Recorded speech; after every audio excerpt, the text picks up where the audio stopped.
បាទសរសៃបងប្អូនវីដេអូនេះខ្ញុំសូមបង្ហាញពីរបៀបប្រើប្រាស់នៅម៉ាស៊ីនញ័ររូបស្មានេះណាអញ្ចឹងនៅពេលដែលពុកម៉ែបងប្អូនដោតដូចទៅយើងចង់កំណត់វាប្រើនៅលើម៉ាស៊ីនរបស់វាបើសិនលោតត្រេអញ្ចឹងយើងអាចកំណត់នីតិអីបានទេកំណត់នីតិកំណត់លឿនអីបានញ័រអីណាអញ្ចឹងដើម្បីកំណត់វាបានអញ្ចឹងយើងចុចអាក្រហមនេះមួយ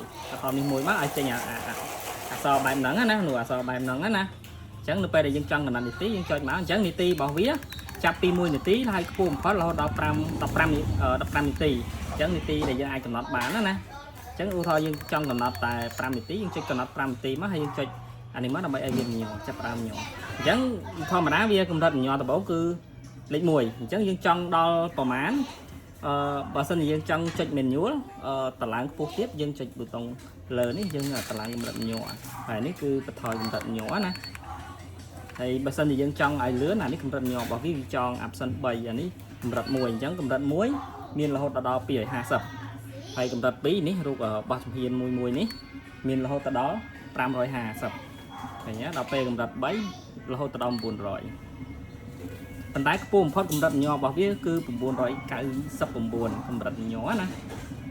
នេះបើសិនជាយើងចុចកម្រិត3ហើយដែលមាន900យើងចង់តឡើងវាទៀតយើងចុចអានេះមក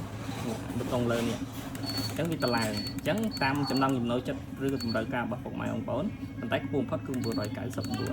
រោះយើងយក920យើងដាក់920មក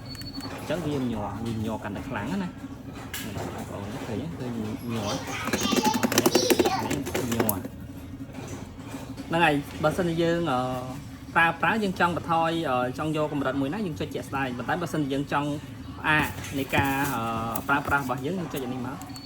អញ្ចឹងវានឹងថយឬក៏យើងចុចប៊ូតុងក្រហមនេះបញ្ឈប់ក៏បានដែរវានឹងដើមរាប់ថយចុះក្រោយអូខេវីដេអូវាប្រើប្រាស់នៅម៉ាស៊ីនញ័រនេះគឺមានតែប៉ុណ្្នឹងទេ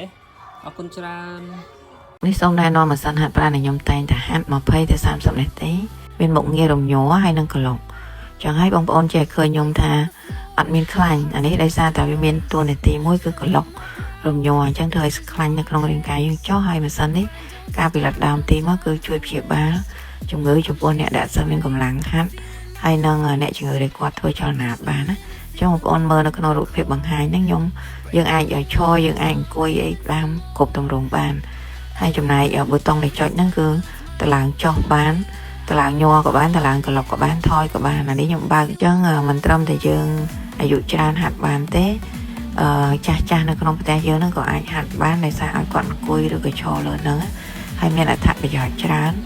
អាចព្យាបាលជំងឺជាពិសេសឲ្យចុះជាតិខ្លាញ់ហើយធ្វើឲ្យយើងសុខភាពល្អ